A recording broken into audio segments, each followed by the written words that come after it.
Hi, this is news. Mima Obibia Akwaba. Ahadie latest and hot news and I'm a Bremo. Enuti so we subscribe or more than say over subscribe to the channel. You will say over click the subscribe button. Now what belly notification where there's a new video be uploaded. Or the first person I was Sabeka video. Afriyie, give us a thumbs up. My thumbs up. Nafi. Share my offer for us. No be here since I had the latest and hot news and I'm a Bremo. Afriyie share a year and someone apeto ye posu. Inti a year sankomoya e posu. Someone apeto the inti. Idea na ba. Good. Je fatum to great. Bajo muntie. Na no mebe 2 NPP for se NAPO monka sanchire no idea na asie tobo meka se NAPO ogu Bawumia ni ase ye mu bi de obi anim se meka se NAPO ye minia nanso mo the vice presidential candidate ni mamo NPP fo a obehamo meka ye mo se mempena asem. Okay. Meka kire wo se NAPO kasa nye ye nyina ye nim no utu ne fo a enye yi enti mu hweye na mo nkope obi foforo apart from NAPO eno nso mo se mempena asem no problem. Meka kire wo se NAPO suban no ni huni mu bon no enti we ni na ema na ye nneoma kakra enti mu nkwe ye biko ba bia Ghana aduru no ye hia obi a wotimi ka me pa achew. So far, the niate ever vice presidential candidate ni ubi no. Niate Dr. Yawaduchu. Okay. Education minister. Yes. Ono obreno huansu utimi pacho. Niate leader. Honorable Sécret Mensah. Yes. Ono onimkasa na ajimudo utimi pacho. Yes. Niate Kwabena Agyapong. Yes. Oyobia nenisu ohye nanso obuade utimi kase yie. Niate te mpanyufuo bia ye papa Dr. Kokofu. Yes, Kokofu. Lawyer. Yes. No, si atene ka. Kokofu enso ebre ne ho ase obuade otimi ka me pa achew. Na nse kra na yes Pentecost of panyi bi kra mpo so pie mu. Yes. Professor Onyina. Yes. Omu nyina no. Tie ka che o se apart from NAPO no, mo di obi a ba because baby ye dri ye hia obi a otimi gitum no ka se me pa achew mesre mo. Adena say na aye nti yenye ni sei. Me ka ho asem NPP for say NAPO na because omkoye research no omo say but me ka say delegates about one no enye sympathizers enti obetimi aye popular wa delegate mu but Ghana for na ometo aba no a omo ye NPP for no tie wo mu because omo na beto aba no so be kai asam na na eto be ka say Dr. Bawumia ye popular ewo NPP mu. Yes, but onye popular among Ghanaians. Okay. Na ye Alan ena na ye popular. Enti wo de Dr. Bawumia ba obebre. Sa asem no ena ekoso yi. Okay. The other thing was that said Dr. Bawumia ba dia uhia obi a na adwimu do no onim efie nyansa na wotimi kasa yie na otimi boa Dr. Bawumia. Okay. Enti ne ma option no. But na dodo na say oh na po na ekọ because na po ni the other bar or obetimi ama grassroots no. But me catch you say na po influence no e wo grassroots no mu no enye the same influence na wo NPP fo a omuto aba but omunye bia executives. Okay. Into ba Ashanti regional ye wo won na omuto aba ma MPP but omunye MPP e bia card bearing members. Okay. Or ye MPP ni. Yes. Sa nipa no or ye different. Enti delegates there utimi man bribe. Yes. No agisika akoto ama. But enya bribe no na wode ma wona omoto aba ma MPP no. Dabi. Do anodo MPP no. Yes. So we share Kennedy Agyapong a. Na uba outside ye research wa ha between Dr. Bawumia and Kennedy Agyapong no. Okay. Na dodo na mu ye MPP for no. A mu nye delegates no mu pe Kennedy Agyapong. Okay. But not delegates no dodo na pe Dr. Bawumia. Okay. What did they make? Yes, Matthias ye pa. Enti Dr. Bawumia say obre bra obre ni nyina ne say ye wo MPP for dodo na bi o hye ho a won kasa. But so beto ma Dr. Bawumia no aye problem. Aye 2 and 2. Aye onhu se won to ma no. Okay. Eno no e hihye ho. Okay. Obi hu die nti e wo so otoma no. We fen e hihye obo. Eno nti na won say Alan oba ha. Alan ha adwen wa Ashanti region. Okay. because one say asantesem ne akansem kakra wom ni nyina no ehyehyehum na nkofo de to aba now kofa obi bra na ommeboa ne anim say de oba pick obi afri Ashanti region enti ye ma option say hweyie me personally mpanifo dodo na ni bi NPP mpanifo ni bi ni me kasaye na me ka say odi na poba menia no obehamo aso na de akayate bebu say na me say mammo mfa ne ma o mammo mfa na pomma modi na poba make beyond air no mintimi mo mpanifo bi din a me omo frame say na yate sa wo ka say die ntia na me ka say obo be we mu hwe yie o say o de ye nim mpanifo be kasa hot news all time and then mpanifo no frame me ka chem say nana okay ojobo and I'm say you see mo mpa no kre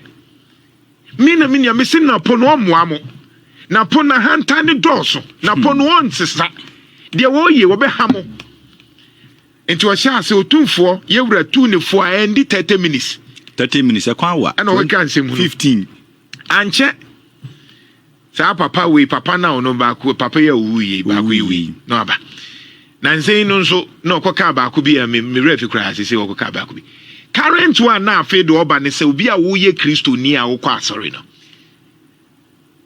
wo candidate Dr. Bawumia say it is possible when they talk it is possible no because you won nyoma bi wo ho a na NDC for ne nkofo bi say we de yentimi nye okay but Dr. Bawumia say bibia wo pese otimi ye no betimi aye.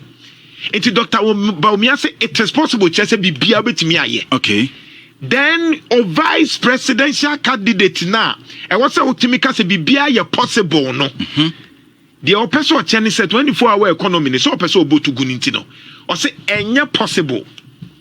Abranso a enipa a oye ni tua pa mu say bibia wo wiase bia no. Eye possible. Ono de o say enye possible. The second intro a once anya research amfa ho nie.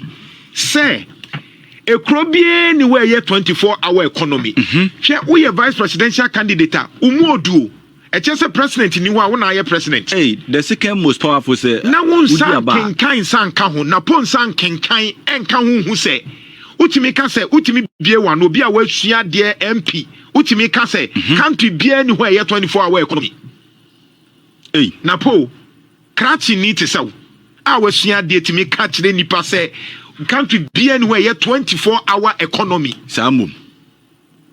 Me once who ko abrochire obi ko no obi ba hwe fatu Facebook na menche wade abrantie bi na eno na oye you can say 24-hour or you know or ko 9 shift obi a ko abrochire bi anim say 9 shift wo ho abrochire dodo na 24-hour economy. Afi krado say kokotu Bible a o say say kacho nyankopon kra obo wiase no enwumre woda muntie enyoma kakra me be say mutie enyoma kakra between ne candidates between Dr. Bawumia or Kase 24-hour economy no e wo hodada in Ghana no kra gitum say ye wo hodada ebi wo kra ye dada. There be na say ye cry 24 hours. Ye say ye kwa besi. Munchi Dr. Bawumia ni Dr. Napo. Today in Ghana, our hospitals work 24 hours. Our electricity company works 24 hours. It is not possible. Copy the so be 24 hours. Yakubu ko bo wi asero enyimre oda. You are watching GC News on YouTube. On say twan kontompo na no pese obi se oboa. Okay. On say asa wuni made no, on say oh yeah say meboa. Yes. My answer mobim. Today in Ghana, our hospitals work 24 hours. Our electricity company works 24 hours. It is not possible. Copy the so be 24 hours. Yakubu ko bo wi asero enyimre oda. Bewa I was me boa. What chan kontompa. Yeah. Nana. Aye. Efa nyankopon kra obo wiase odai. Oso oda. Ma me fa nko Bible mu. Hey sa na enko. Yes.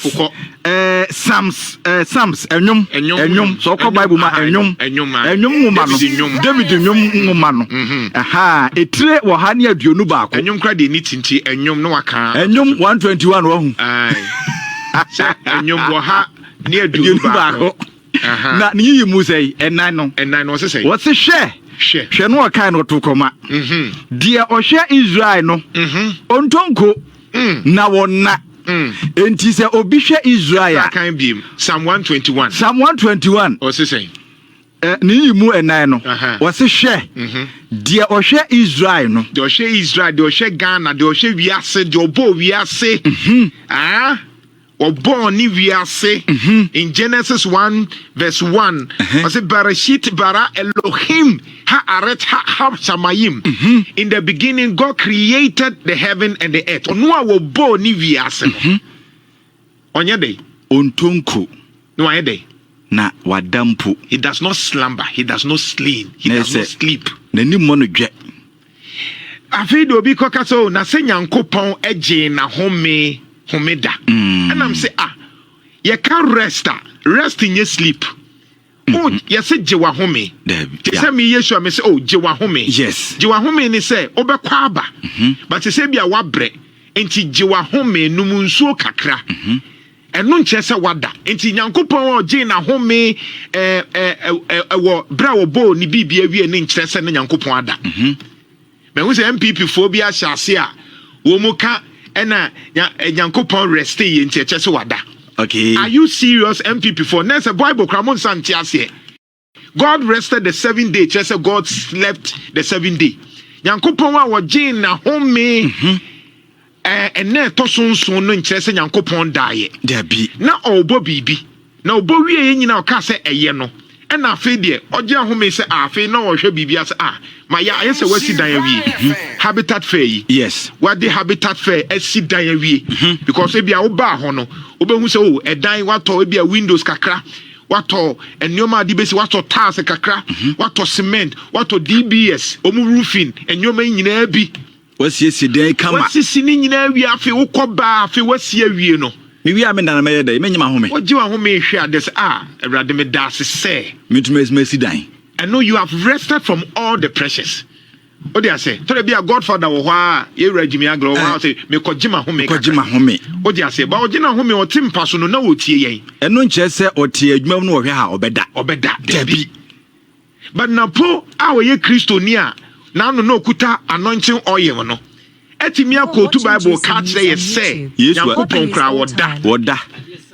Ade san wada. Na say debi o say heaven cry yesi ekwo a ye na ye bedi ahurusie saa atonyom na po de wo se obeda ntimi nim okay bia galamsey nyame no oda okay ana Ghana nyame ana Ghana nyame a oye galamsey no oda okay because ana me bia me hu no because nyame obo Israel no na bo Ghana yi na mahu se nkofo bi ekotu Psalm 78 verse 65 ma me nkɔ hwɛ Psalm 70 me be wie bie lines no Psalm say Psalm so we nso eniti saa 78 65 yes so we eniti Israel nyom wo ha di osun nwɔtwe mu adi osia num 78 wo and obi quote one say you see if it be metaphor metaphor ne say okay odi bibi susu bibi oti ase akwete say wo ka say utiti say odwanti mayemre te say mayemre te say the foam oti ase te say obi ka say mayemre te say foam eno nche say oye foam oti ase enemedidi aye cheko te say preku eno nche say oye preku but uti yeah muntie the Bible na maka say ye fra bibi in Hebrew no ye fra bibi kereb and ketib no the context the spirit behind asembia na obeka wo Bible mu no memfa ne tra kyerɛdeɛ nti a wɔka saa adeɛ no ɛno na dodoɔ na Kristofo yɛn hyɛ da nya adeɛ wɔ ho no no ye kenkan Bible no saa tra it is a kind Psalm 78 verse 65 it is so amazing. It is so amazing. Maminka English, you know. Or say, then the Lord awoke as from sleep, as a warrior wakes from the stupor of wine. Nenyankopon, o paraphrase, Nenyankopon, sorry to say, Obia no ada was sorry. She needs to say, Kanye. Enjom no. Tie aduosun nwotwe. Yimodu tie aduosun nwotwe. Yimu aduosia inum. Na say na Awurade asem sie nie. Na Awurade nyane se anase nyane 65 no. Onyane se okay, onyane se okay. Na yes na wado. No die. No here. When somebody wakes up and I say ebia wa sorry brim. I say wa Kenya ho. Once I to say ye bobo. Once I to say no Ghana ni Angola for bobo no. Na ebia omo born kete na ya say ye. Na bo say afido ma yiro mo ho. Na yes o ma mom ho so. Yes ade wada na. Once I say wo dey na so wa yesu so ade wada o da na. Aduma no yiro ho na ye ntem. Na yes like wa Kenya no ho. It is say Nyankopon ada. Okay, na yes. Nyankopon Kenya no ho ti say obi a no wada wa sorry. It is a metaphor ne che say odi bibi susu bibi. Okay. It na make ka say adenti no wa ye cheko ti say preku. Eno nche say o ye preku. Oti ase edien na wa ye tomtom saa ti say nsuo no. Odi ase edien na oso atia ti say yarefo. Okay. Eno nche say o ye yarefo. Yedi chamfoni keke amani e metaphor amu te bia wo enti o se Nyankopon sorry te se obi a no wada wa sorry e che se Nyankopon Kenya ne ho keka ho won se timi ka se Nyankopon keka ho yes o sa je fo keka ho e che se wo ka te Nyankopon se on sorry no keka no ho no mfo na watamfo enye dai enhwehwe baabi enti Nyankopon sorry ye o se afi de me sorry. Enti Nyankopon ka tafi de mesore nche se wada. Okay. Te se bia ye ka se ne mania ye ni abre se multimedia. Ye ni abre te se koto. A ye tu galamsey ase. Na nche se first yada. Nche se first yada. Cause ye tu still na nkofo gusu ye ntie se gusu ye yere ye. Enti se me ka se de ye ni abie. Se ye ma amanyofo endada ye bie ma. Eno nche se ye ni afra. Da bi. E che se ye ni wo ho na bia na ya adwen she dan ko sa de no so. Into a say the Lord awoke us from sleep. Okay. What do you say? And as a warrior wakes from a stupor of wine. Akwa ti say obi a oye warrior oye okofo. Na bia wa hwen sa na ni say wa bro. Now ye na adwen say obebu na afei wa keka no ho. O say ade o ka say manom nsentima bo ana. Okay. Sana Nyankopon ka. Na say na ni tete ho. Na ni tete ho. Okay. That is the essence of this. And then I'm so much as a defense.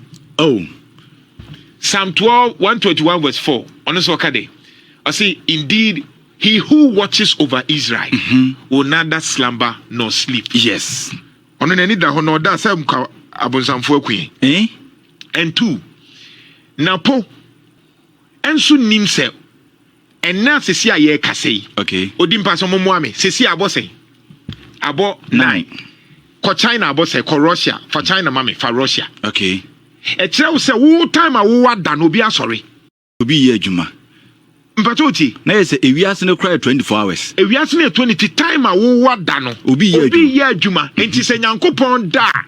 Wo time no chesa wo time de edu a Nyankopon na. Na de wa sori na. Okay. Patoti. Matias ye pa. Wo time de wo da si Nyankopon ye ma da nti won so da. On so da. He said about say Moscow 12 p.m. Na say hon po no eye ahomachi o ana anajo 12 p.m. right tell we awia enti abon 9 wa ha no yenko China o de yenko China ho na ade asapa enti tio enti o 12 no enye obi 12 abon 9 Russia about 12 okay enti yenko China na ko China about say 5 p.m.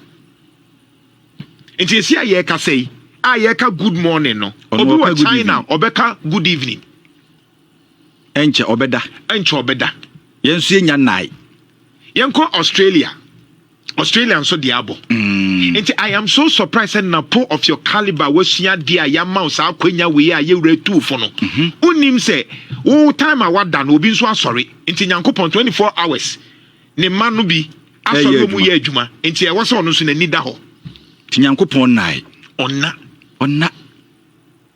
oda dia sanke yewu Australia about say 7 hoka de adiesa about 7 go Australia omoda about 9 wa ho Ye kasa ye adwuma. Enti say Australia nyame eda se Nyankopon no hwe nyina so da wo Australia. Ene wo kwa asori akobọ mpa ya yede.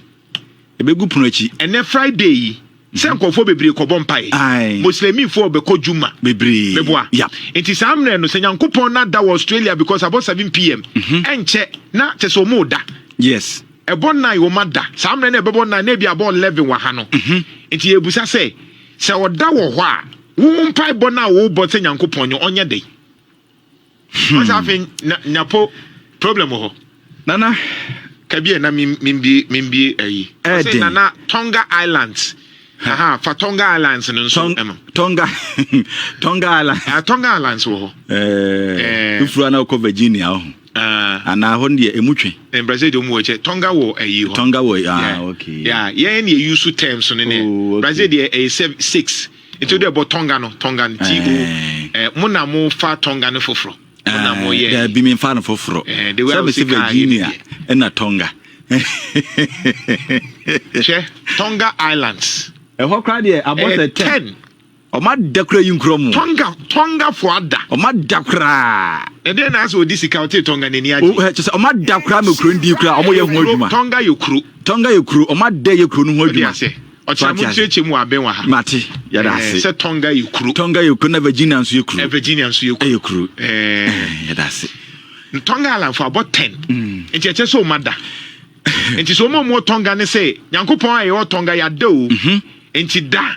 Yo, it is for waiting and someone about it or Japan. So we are subscribed to channel here for more than say over subscribe to the channel. No, now so or like video, give us a thumbs up. Now share my offer first. No, maybe here essence hadie latest and hot news in Kwana Mede Bremo. I feel so also betting at share what we have here at some way now. I will comment boxing over to in my next video. Thanks for watching. Like and share the video. You can also drop your comment. Please don't forget to subscribe. Click on the bell to turn on the notification.